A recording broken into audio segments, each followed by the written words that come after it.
Good evening, all. We welcome all of you onto this 15th National Webinar organized by OFSA. It is an honor and privilege to welcome all of you into this event. This is the 15th National Webinar organized by OFSA on the head note Food Safety for Children. Today's webinar is organized in association with Navy Children's School Kochi and KIMS Health Hospital Kottayam, jointly organized by coordinators from the state of Karnataka, Kerala, and Tamil Nadu.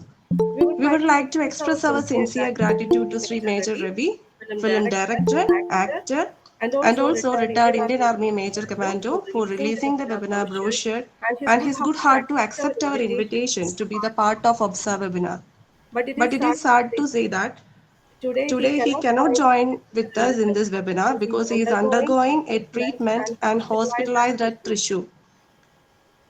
Kindly excuse, but he extended his regards to all of you.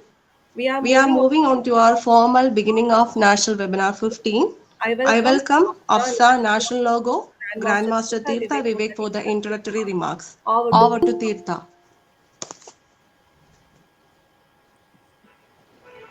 Good evening to all. I'm Tirtha Vivek. I'm extremely happy to welcome all of you into the 15th National Webinar Series on the Health Food Safety for Children. We kids are the future of our nation. We have to be healthy to build our nation strong. Today's webinar is on the topic food choices and their nutritional value. Today's webinar brochure released by Sri Major Ravi and resource person for today's webinar, Dr. Sarida Thomas. I also welcome teachers, students, principal, parents, Masmi ma'am and Sophia ma'am from Navy Children's School Kochi. Let's seek the blessings of that supreme power. I invite Aisha for the prayer song. Over to Aisha for the prayer song. सर्वेषां स्वस्थे भवतु सर्वेषां स्वस्थे भवतु सर्वेषां शान्ते भवतु सर्वेषां शान्ते भवतु सर्वेषां पूर्णं भवतु सर्वेषां पूर्णं भवतु सर्वेषां मङ्गलं भवतु सर्वेषां मङ्गलं भवतु सर्वे भवन्तु सुखिनः सर्वे सन्तु गिलामया सर्वे भद्राणि पश्यन्तु मा कस्य दुःखभाग्भवे सर्वे भवन्तु सुखिनः सर्वे सन्तु गिलामया सर्वे भद्राणि पश्यन्तु मा कस्य दुःखभाग्भवे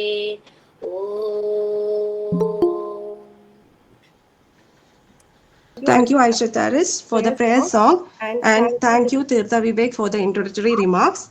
I'm very proud and happy to welcome Mrs. Mausmi Dev, an enthusiastic and vibrant teacher from Navy Children's School. More than a responsible and passionate teacher from Navy Children's School, she has been the continuous participant of OBSA and now become one of the leaders of OBSA, and she is coordinating OBSA National Webinar for the state of Kerala. She is one of the person who motivated OBSA with her enthusiasm and commitment for the health of children. I welcome Mrs. Mausmi Dev for a special remark about the OBSA webinar. Over to you, Mausmi. Okay. Good evening to all. Food safety. This organization, OFSA, the full form is Organization for Food Safety Solutions and Awareness. So I thank you, OFSA, for taking up a great initiative to make the children aware who are the future of our nation. So while choosing the food, they need to be aware of it and they need to know what is the food safety all about. So it's a major determinant of health. It affects the survival, well-being, livelihood, and productivity of individuals and eventually societies. Thank you, Afsa, and I welcome Dr. Sarita as a resource person who brought in this topic for the children and to making our nation healthy. Thank you so much. We are happy to tell that Navy Children's School is one of the school which is with us from the first webinar onwards. So many of the participants, parents, teachers are the continuous participants. Along with the Mausmi, we have one more teacher from Navy Children's School who is coordinating this time with OBSA webinar. I would like to congratulate and thank Sophia Sibi for continuous participation and contribution in OBSA webinar. Thank you for your time spent with us. Now we are moving to the formal session of our webinar. As the children grow and develop, they need important nutrients to be strong and healthy. A healthy diet really fuels the brain, making kids more likely to focus easily and perform well at school. So that it is very important for parents and teachers to be aware about impact of food choices of children and their nutritional quality. Today we have most young and promising pediatrician from KIMS Health Kottayam. It is my great honor to welcome Dr. Sarita Thomas to provide the session on impact of food choices on nutritional quality of children. Thank you, Doctor, for being with us. Once again, I welcome you. Over to you, Doctor. Thank you, Dr. Samia. Good evening to one and all. Good evening to all little participants for today. I've chosen a very simple topic. It's a very simple but still very, very important topic that we all need to be aware of. Samia rightly said this is a very important topic for today because not only is nutrition and food safety being increasingly recognized as something that is very important, it is something that we probably do not give the amount of importance that it deserves. So, coming to today's topic, I will give you a very brief session, and I have divided my session into four sections. So, I will be giving you a backdrop of exactly how or what the choices that you make, how does it change the way your child lives and grows. So I've divided my talk today into four sections. The first section will talk about the basics of food, and the second section we'll look at the basics of child growth, and third we'll see how it all comes together, and finally the importance of our choices. So this will be the backdrop for today's session. So coming to the beginning, I will start from the very basics of food and nutrition. So this is something that we all know. The major components of food has been divided into four components, which are mainly the carbohydrates, proteins, vitamins and minerals, and fats. The importance of carbohydrates and fats being they are the energy giving foods. So they give you the energy and the impetus to work for your body to work properly. Protein helps you build your body. I can start from where have I finished diet diversity? Okay, so I'm just to mention again about minimum meal frequency, minimum diet diversity, and minimum acceptable diet. These are three very important terminologies that we have. Minimum meal frequency is the minimum number of meals that a child needs to take. And these are usually, even though these terminologies are usually used by people who are assessing nutrition and growth in children under 2 years of age, these are very important concepts. So the minimum meal frequency technically is 3 to 4 meals for a child who is around 2 years old. And as they grow older, the number of meals actually become less. So they need 3 meals after they're about 4 or 5 years old. They just need 3 meals. But then till then, they need 4 meals plus 2 snacks. The other concept is something that is called minimum diet diversity. So I had already mentioned about food groups before. There are 8 food groups, but since one is breastfeeding, we shall exclude that. And of the other food groups, the amount you need to be giving your child something out of 5 of the 8 food groups on every single day. The portion does not matter. How much or what you give also does not matter. It is only that your diet is diverse enough to include at least 5 of these food groups on every single day. And the composite of these is known as minimum acceptable diet. A balanced diet is generally, we as Indians, we take a lot of carbohydrates, generally around 55 to 60%, though books say about 75. 60% carbohydrates is good, 10 to 15% of protein. And if you can see, the fat percentage actually on the balanced chart diet is about 15 to 30%. But you have to understand that to get 15 to 30% of fat, you only need to take even about a third of it in quantity to achieve that. The important thing here is free sugars, especially in children, should be restricted to less than 5%, and trans fat should be absent in their diet. This is what is necessary.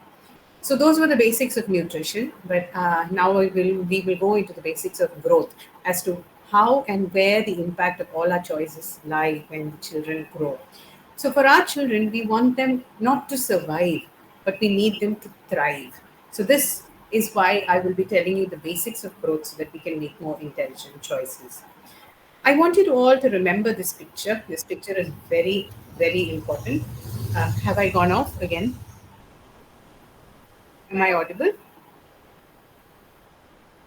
Yes, doctor, you are audible. Okay, okay. So the first 1,000 days, this is a concept that is relatively new, but very, very, very important. Any nutrition in the first 1,000 days matters forever. And why we will come to. The 1,000 days actually includes the whole 6 months of pregnancy, the whole time when the child is in utero, and everything up to 2 years of age. That will form a total of 1,000 days, which is the most important part of a child's life. Now, this is a graph which is showing you normal body growth. There are only two curves on this graph that I would like you to focus on. This second curve that you can see is what is called the general growth. That is, this is how fast your body grows. Your body reaches 100% of your body growth only by the time you're an adult. So maybe by around 18 to 20 years of life, that is when your full body growth will reach its complete potential. But when it comes to neural growth, these are the nerves, the neurons, the brain, all the connections, everything that matters in the life of a child.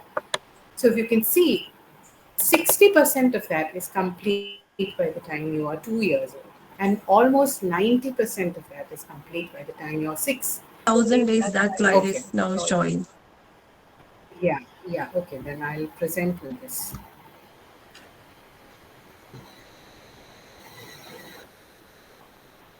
Okay. Okay, so like I said, this is a very important concept. So this is a slide of normal body growth. So if you can see here, the general body growth, when you look at the brain development and the way the neurons grow, by the time your child is 60% of brain growth is complete. And by the time your child enters school at 6 years of life, 90% of his brain growth is complete, which only shows you how important this little period, less than 6 years, is when it comes to overall development of a child. This is also why we call this period critical period. That is, every time all the time from birth or from conception all the way up to 2 years of life, since 20% of our weight, 50% of our length, 75% of our development, and all the basis of immunity, wellness, illness, everything that you will do later in life depends on growth and nutrition during this period. This is a picture that I want you actually just to look at, because these are the connections in your brain. This is a picture which shows you how the connections in your brain grow as you grow older. A small baby has very little connections, and that grows as you are 2 years. But the important thing to remember is once you cross the age of 2 years, the brain starts getting rid of the ones that they do not want. And so we undergo what is called pruning, and the number of connections actually come down. You get better at what you do, but you don't learn new things. This is a graph showing the same thing. Your brain, the number of connections increase when you're till around 2 years, and after that, the connections come down, and then finally, this is where you are stuck with. So, this is an older child as an adult. So, this is something that is actually important. So, a single window of opportunity is the first 1,000 days. If somebody asks you which is the most important part of your food and of your life, or as related to nutrition, is the most important part of your life. Picture showing a single connection. That is, if you are malnourished, you don't get enough nutrients. What is happening is what when your brain should look like this with thousands of connections connecting to each other, you have only one. The rest have all just gone away because you don't have enough materials for those brain cells to grow. This is another thing that I want the kids to remember. You grow very well when you're in the first 1 year of life. That is, you grow very fast when you are less than 2 years old. After you're about 2 years, 2 to 5 years, children don't change much. They start school from third standard to fourth standard, they don't really change much. But once they reach their fifth standard, sixth standard, seventh standard, they start growing very rapidly. And this period is something we call a growth spurt. And it's very important that you actually match the requirements that you need for that period because you need more to grow more. This is a graph showing the same thing. The amount of nutrients that you need when you are growing, that is after you are 10 years old, is much more compared to what you need as a baby. But it is also much more than what an adult needs, is what you need to remember. So all the older children who are thinking of dieting and weight loss and looking slim when they're around 9 or 10 years, now is not the time.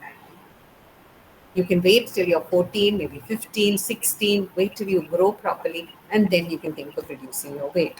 So let's put together the pieces. So I've told you what the nutrients that you have are. I've told you how and when you grow and when you need these things for you to grow properly. Now let's solve the puzzle. Let's put it all together.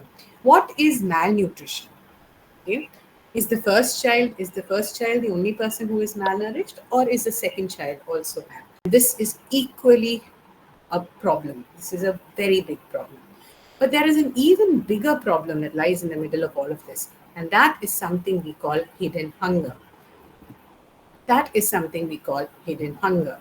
That is, every child under 5 is malnourished, 1 in 2 is malnourished. And what is hidden hunger? There is nothing wrong with the child that you can see. And that exactly is the problem with hidden hunger.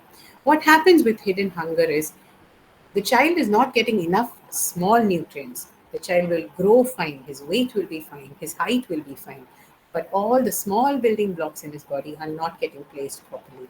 And that is called hidden hunger. Here comes the importance of the type 2 nutrients that I already told you about. All the deficiencies of the type 2 nutrients have no symptoms. The only symptom that they will have is growth failure. And it is impossible to tell which one is causing growth failure because they all do the same thing. And it's very difficult to identify that as well.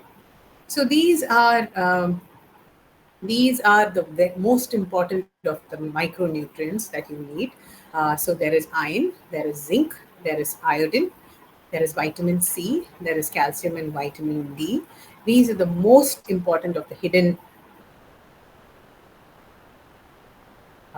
nutrients that you need to be aware of when you are completing your diet, because these are very, very important for growth as well. So coming to the last part of the presentation, which is the power to choose. Now that you know what is happening, what nutrients you need and when you need it, the power to choose actually lies with you. Here comes the impact of food choices. Food choices are really impacted by a lot of things, including what is available, where you live, what kind of food you eat, what kind of food practices you have, and all of those things. But you should remember, like I said, there are some concepts that you should remember as a part of your food choices. There are certain essential foods that we need. Like I said, the small micronutrients that are very, very important for us. There is calcium, there is iron, there is iodine, there is vitamin D, protein, and omega-3 fatty acids. These components are very, very important in your diet. And do not neglect including these, because these are the ones that will make the difference. It is not your height or your weight which will determine the quality of your nutrition in childhood, but it is these small nutrients that will contribute maximum to your nutritional quality. So don't forget to include these. Just as before I stop, there is something called the plate method and how to control what portions you use. The plate method generally means that if you take a plate, off a plate, half of your plate should be filled with vegetables. They can be vitamin A rich vegetables, other vegetables, or sometimes fruits.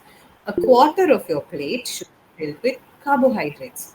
So you have bread, you have rice, you have pasta, noodles, corn, sweet potato, all of these things form a quarter of your plate. And the other quarter should be completely made of protein rich foods, which is very, very important. And how much, what is the portion? This is how you decide what is a portion. So if you have carbohydrates like rice, and you have the lowest rung of your food pyramid, one fistful is your portion. When you look at proteins such as meat, fish, and poultry, what you can fit in the palm of your hand, that is a portion. Nuts and raisins, what you can have in a hand, that is what you take. For chips and popcorn, two handfuls, that is a portion. For cheese and peanut butter, just the size of your thumb, that is your portion. And for mayo, sugar, and butter, the tip of your thumb, what you can touch with the end of your thumb, that is the portion that you take. This is the ideal, this is the good portion for those parts.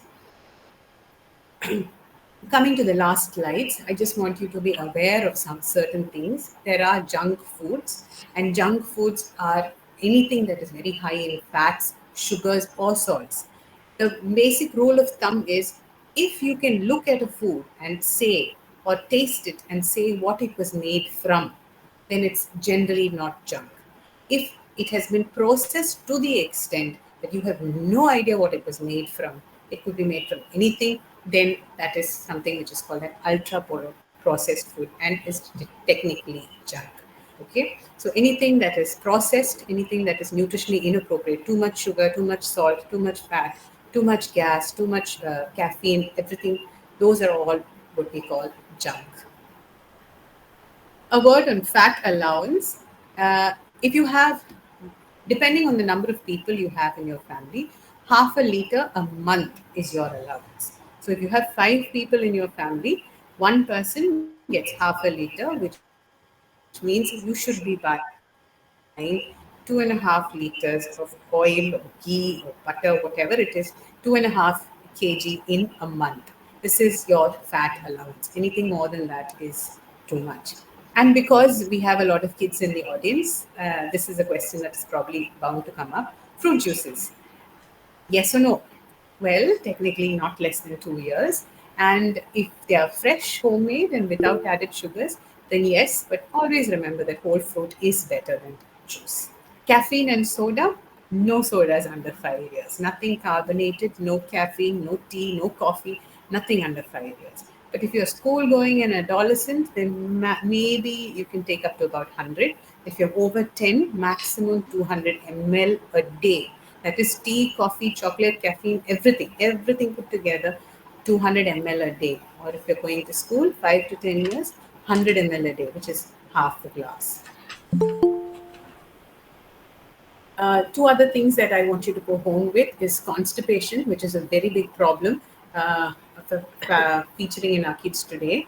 You need to take in lots of fruits, green leafy vegetables, and tumors to tackle constipation. And a few general rules to preserve nutrient value no matter what food you take. Raw is always good. If you're cooking, don't throw away the water. Don't overcook, just enough so that it is soft. Don't overcook, and always scrape the vegetables, because most of the time when you boil them and then you peel away the skin, the nutrients tend to escape into the skin, and then you remove them off, it decreases the nutrient value. And this is one of my last slides. Homemade pizzas and burgers. This is something that all the kids are probably bound to ask. So you need to remember that whenever you have a food which is high in fat, especially if it's saturated and trans, then it is junk food, no matter where it is made. But the only thing is, if you do make it at home, you can at least ensure that the additives are avoided. You can ensure more protein or the better quality of what you include in that diet. But all the same, it is junk and, if possible, should be avoided. That brings me to the end of my presentation. I'm so sorry for taking so much time. I had power issues actually. So if you have any questions, I'm willing to take them. Thank you, doctor. Thank you for the very well planned and very practical session. Even though we faced with the technical issue, but still you are able to manage the content and time. Thank you and congratulations for your brilliance. And thank you once again for all the time and effort you spent for this session. Dear participant, this is the time for interaction session. Kids are welcome in order to ask your doubt and queries to the doctor. You can either directly ask your questions or you can put the questions in the chat box. So this is the time for interaction session.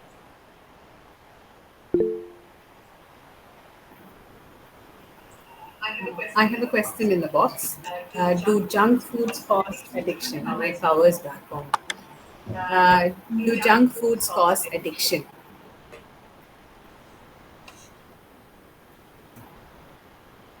By Sophia Caput. See, junk foods don't. At the end of the day, this is how this session is important. At the end of the day, these are all food choices. Junk food is is junk food, like I said. So the choice to avoid it or to keep using it is yours. If you keep using it, you are bound to end up with other deficiencies because if you have too much fat, what is happening is again your micronutrients are going to go down. So you are going to grow, you're going to grow fat, you're going to put on weight, but you're not the quality of how your body grows is going to be affected. So you might get a little dull, might not get really good at your studies. You might have some other issues that you might have had otherwise if you don't keep eating junk. You can improve the quality of your nutrition. That's what I'm trying to tell you. You can have these foods from time to time, but restrict them to less than twice a week or maybe even twice a month, which is quite good. While eating junk food, what will happen to your body? Yeah, what if we eat junk food every day? So basically, think of it like a balloon. Okay, you're going to fill your stomach is like a balloon, which you're going to fill with whatever is going to be enough to fill it with, let's say, stones every day. If you fill it with stones, and then you're trying to make him put the important stuff. You have lots of shiny beads. You have a lot of, let's say, diamonds. You have a lot of what do you say, sapphires, emeralds. You have a lot of precious stuff that you actually need in that food, in that jar, but you've actually filled it up with rocks. So where does the precious food go? Where does the precious stone go? Right. So you are not going to be able to eat more. There is a limit. There is a quantity to what you can take, and what